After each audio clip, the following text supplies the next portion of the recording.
Opening hook, midnight to 1:30. What if the person you trusted the most was secretly planning your destruction? What if your closest friend was never really your friend at all? This is the story of a friendship that began with laughter, secrets, and dreams, but ended in sirens, interrogation rooms, and a courtroom filled with tears. This is the story of betrayal. Chapter 1, The Perfect Friendship, 1:30 to 6 o'clock.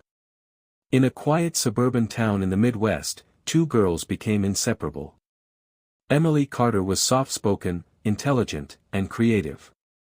She loved writing stories and dreamed of becoming a journalist. Then there was Sarah Mitchell, confident, charming, magnetic. The kind of person who could light up a room with just a smile. They met in high school. At first, it was simple. Shared lunches. Late-night phone calls. Secrets whispered in the dark. Emily believed she had finally found someone who understood her. But sometimes, what feels perfect, hides something darker underneath. Chapter 2, Control Disguised as Care, 6 to 12 o'clock. As months passed, their friendship changed. Sarah slowly began isolating Emily. She would say things like, "They're jealous of you. You don't need anyone else. I'm the only one who really cares about you." At first, it sounded protective, loving, loyal. But in reality, it was control. Emily stopped talking to other friends. She stopped telling her parents things. Her world became smaller, and Sarah became the center of it. And that's when the manipulation truly began. Chapter 3, The Secret Life, 12 to 1800 hours. Unbeknownst to Emily, Sarah had another side. Online, she lived a completely different life. Fake accounts. Fake stories. Secret conversations with strangers. She would invent dramatic scenarios, claiming she was sick, abused, misunderstood. Just like the real-life case of Gypsy Rose Blanchard, where deception blurred the lines between victim and mastermind. Sarah understood one powerful truth. If you control the narrative, you control the outcome. But her lies were about to escalate. And this time, it wouldn't just be emotional damage. It would become criminal. Chapter 4, The Plan, 18 to 2000 hours. One night, Sarah told Emily something shocking. She claimed someone was threatening her. She said she was scared. She said she needed protection. And then she whispered something that would change everything. If we don't stop them, they'll destroy us. Emily didn't realize she was being pulled into something far more dangerous than teenage drama. She didn't know that every step she was taking was leading straight toward a crime scene. End of Part 1, Cliffhanger. The police would later say it was premeditated. The court would call it conspiracy. The media would call it shocking. But for Emily, it started as friendship. And ended in handcuffs. It was raining that night. A quiet neighborhood. Streetlights flickering. Most families asleep. Emily received a message at 11:42 p.m. Tonight. It has to be tonight. Her hands were shaking. Sarah had been building this moment for weeks. Telling Emily that someone was planning to expose them. That their lives would be ruined. That they had no other choice. Fear is powerful. And fear makes people do things they would never imagine doing. Emily walked out of her house quietly. No note. No explanation. She trusted Sarah. And that trust would cost her everything. Chapter 6, The Setup, 28:00, 35:00. The plan was simple, at least that's what Sarah said. They were going to confront the person who was supposedly threatening them. But what Emily didn't know. There was no threat. There was no blackmailer. There was only Sarah's story. When they arrived at the abandoned parking lot near the old warehouse, Emily realized something felt wrong. Too quiet. Too empty. Then headlights appeared. A car pulled in. Sarah whispered. "Don't panic. Just follow my lead." Moments later, shouting. Then chaos. And then a scream. Chapter 7, Sirens in the Dark, 35:00, 42:00. Neighbors later reported hearing a disturbance. Within minutes, police sirens filled the night. Blue and red lights reflected off the wet pavement. Officers found a young man unconscious near the vehicle. He had been lured there through fake messages. Messages sent from an anonymous account. An account later traced back to Sarah. Emily stood frozen. She kept repeating. She said he was dangerous, she said he was going to hurt us. But detectives already saw something different. This wasn't self-defense. This was planned. And someone had orchestrated it carefully, under harsh fluorescent lights. Emily sat alone. For the first time in months. Sarah wasn't there to guide her words. Detectives showed her screenshots. Fake threats. Fake messages. Fake stories. All created by Sarah. The blackmail never existed. The danger was never real. It was manipulation from the beginning. Meanwhile, in another room. Sarah remained calm. Collected. Strategic. She blamed Emily. She was obsessed. She planned it. I was scared of her. The betrayal had reached its final form.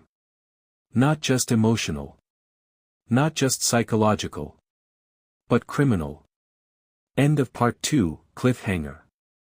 By morning, both girls were in custody. The media would soon discover the story. And when the truth came out, the country would be divided. Was Emily a victim? Or a willing accomplice? And who was Sarah really? Part 3 will reveal the psychological twist that no one saw coming. Within 48 hours, the story exploded. Teen girls arrested in planned assault. News vans lined the street. Neighbors whispered. Social media turned into a battlefield. Some called Emily a criminal. Others called her manipulated. But Sarah? She appeared calm in every released image. Head down. No visible emotion. Almost rehearsed. True crime analysts began comparing the case to psychological manipulation patterns seen in past high-profile cases.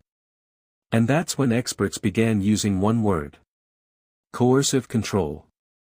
Chapter 10, Inside Sarah's Mind, 58:00, 68:00. Digital forensic teams uncovered thousands of messages. Fake identities. Fabricated threats. Emotional scripts. Sarah had been playing multiple roles online. Victim, protector, enemy. Psychologists later testified that Sarah showed signs of extreme attention-seeking behavior and manipulative personality traits. She created danger. So she could become the hero. She created fear. So she could control loyalty. Meanwhile, Emily's messages told a different story. Confusion. Dependence. Fear of losing Sarah. One text stood out. I don't want to do this, but I don't want you to leave me. That single sentence changed the direction of the trial. Chapter 11, The Courtroom, 68:00, 80:00. The courtroom was silent the day the trial began. Prosecutors argued this was a calculated plan. They showed timeline coordination, deleted chat logs, GPS data placing both at the scene. The fake account traced to Sarah's laptop. Defense attorneys painted a different picture. They described Emily as psychologically trapped. An isolated teenager. Conditioned over months to obey. The prosecution asked the jury, Does manipulation erase responsibility? The defense asked. When does influence become control? 4 weeks, witnesses testified. Experts debated. Families cried. And then came the turning point. During cross-examination, Sarah's digital history revealed something shocking. Private messages to a third party. She had written. "She'll do anything I say. She thinks I'm protecting her. This will prove how loyal she is." The courtroom gasped. Emily heard it for the first time. And in that moment, the illusion shattered. The friendship she believed in was a test. A manipulation experiment. A power game. Sarah wasn't scared. She was orchestrating everything. Chapter 13, The Verdict, 90:00, 100:00. After days of deliberation, the jury reached a split decision. Sarah was found guilty of criminal conspiracy, digital fraud, aggravated assault planning. Emily was found guilty of lesser charges, due to participation, but recognized as heavily influenced. The judge said something that would be quoted for years.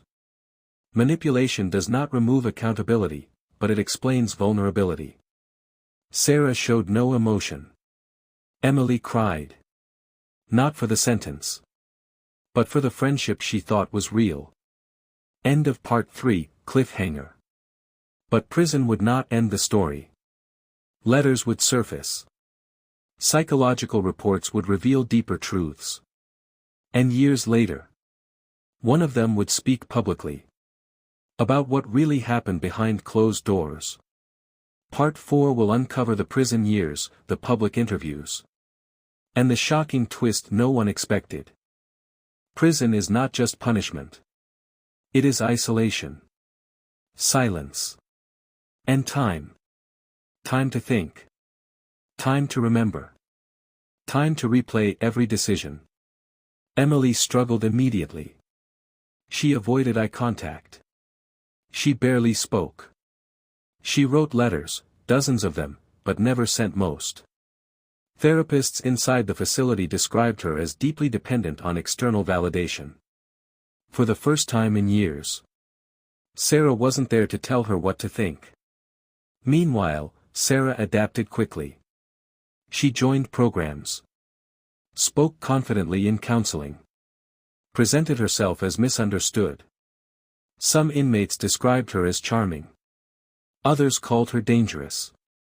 Because even inside prison, control can exist. Chapter 15, The Letters, 110:00, 120:00. 6 months into their sentences, something unexpected happened. Emily received a letter from Sarah. The handwriting was familiar. The tone, almost affectionate. "I never meant for it to go this far. You knew what we were doing. We were in this together." But then came a line that investigators would later call chilling. "You still belong to this story." It wasn't an apology. It wasn't remorse. It was ownership. Emily finally understood something. Sarah never saw her as a friend. She saw her as an extension of herself. A tool. A mirror. A loyal follower. And that realization broke something inside her. Chapter 16, Public Interest Returns, 120:00, 135:00. 2 years later, a documentary producer requested interviews. The case had become a study in psychological manipulation. Experts compared it to coercive control dynamics seen in real criminal psychology research. The public wanted answers. How does someone manipulate a friend into committing a crime? How does loyalty turn into blind obedience? Emily agreed to speak, under supervision. Her interview was quiet. Honest. "I thought love meant sacrifice. I thought loyalty meant proving yourself. I didn't know I was being tested." Sarah also agreed to an interview. But her version was different. She smiled occasionally. She described herself as misunderstood. She blamed pressure. She blamed stress. She blamed Emily. But she never truly blamed herself. Chapter 17, The Psychological Report, 135:00, 150:00. Court-ordered evaluations were later released publicly. Sarah's profile indicated high manipulative traits, strong need for control, lack of emotional empathy, strategic social behavior. Emily's profile showed emotional dependency, fear of abandonment, suggestibility under pressure. Experts concluded something powerful. This crime was not random. It was relational. Built slowly. Layer by layer. Trust becoming influence. Influence becoming power. Power becoming crime. Chapter 18, Release and Reflection, 150:00, 165:00. Years later, Emily was released early due to good behavior and psychological rehabilitation. She moved away. Changed her last name. Began speaking about coercive relationships and emotional manipulation. She now tells young people, if someone isolates you from everyone else, that is not love. Sarah, however, remained incarcerated longer. And even inside prison, reports suggested she maintained influence over others. Some people never stop needing control. End of Part 4, Final Cliffhanger. But one final revelation would emerge. A hidden recording. A conversation that had never been played in court. A moment that would prove, once and for all, whether Sarah ever felt guilt, or if it was all part of the act. Part 5 will reveal the final twist. And the ultimate lesson behind this crime. Just attention. Just someone saying, I'm the only one who understands you. And sometimes. That's how it begins. Final scene, 210:00, end. The screen fades to black. Rain sounds return. A single sentence appears. Control doesn't always shout. Sometimes, it whispers.